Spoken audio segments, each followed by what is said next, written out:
नेपाल में इमाम की तनख्वाह क्या है? हमारे इंडिया ही की तरह यहाँ पर है क्या तनख्वाह? वैसे हजरत 6,000 7,000 10-12 हज़ार 10-12 नेपाली।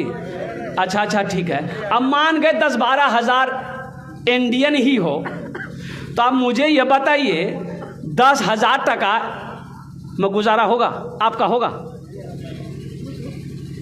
आपका होगा बहू? ओ, आप लोग इंसान हैं, अब वो फरिश्ता है। गौर करने का मकाम है। ओ मेरे मुसलमान भाई हो, ओ मेरे नौजवान हो, एक बात याद रखना, मस्जिद का इमाम खुश अगर नहीं रहेगा, बस्ती में खुशहाली नहीं पैदा होगी। हाँ, इमाम को खुश करो, अल्लाह पूरे मोहल्ले में खुशहाली पैदा फरमा देगा। खाली पैसा रखने से होगा? खाली पैसा जमा करना होगा? है। एक इमाम साहब ने सदर साहब से कहा कि सदर साहब देखिए, ये 7,000 8,000 में गुजर बसर नहीं, तो तनख्वाह मेरी बढ़ा दी है। बोला रहिए ना जाइए, ढेरी इमाम है। सेक्रेटरी साहब से बोला, सेक्रेटरी साहब भी पिनक गया, तो बेचारा मजबूर था कि जाएं कहाँ, चलो यही 8,000।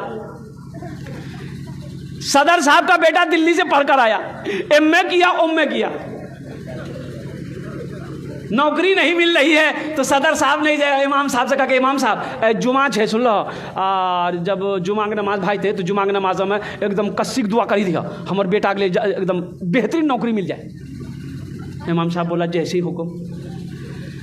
इमाम साहब ने सलाम फेरी और दुआ के लिए हाथ उठाया कि या अल्लाह, हमारे सदर साहब का बेटा पढ़कर दिल्ली से आया है, बड़ी डिग्रियां लेके आया है, या अल्लाह उसको ऐसी नौकरी दिलवा दे, बस उतनी तनख्वाह मिले जितनी तनख्वाह मेरी है। सदर साहब खड़ा हो गया कि दिमाग खराब हो गया आपका, उतनी तनख्वाह में क्या होगा मेरा? बोला आपका बेटे का नहीं होगा, मेरा क्या होगा? हम तो कहते हैं कि हमारे इमाम जिसके पीछे हम 5 वक्त की नमाज पढ़ते हैं, सोचो तो सही, 5 वक्त की नमाज हम जिसके पीछे पढ़े।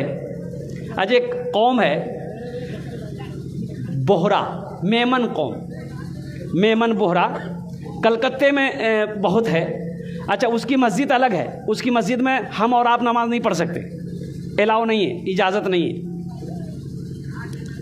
आओ जाइएगा, उनके इमाम की तनख्वाह नहीं होती, मंथली नहीं होती। अच्छा, उनका इमाम नमाज पढ़ाने के लिए, अच्छा उनका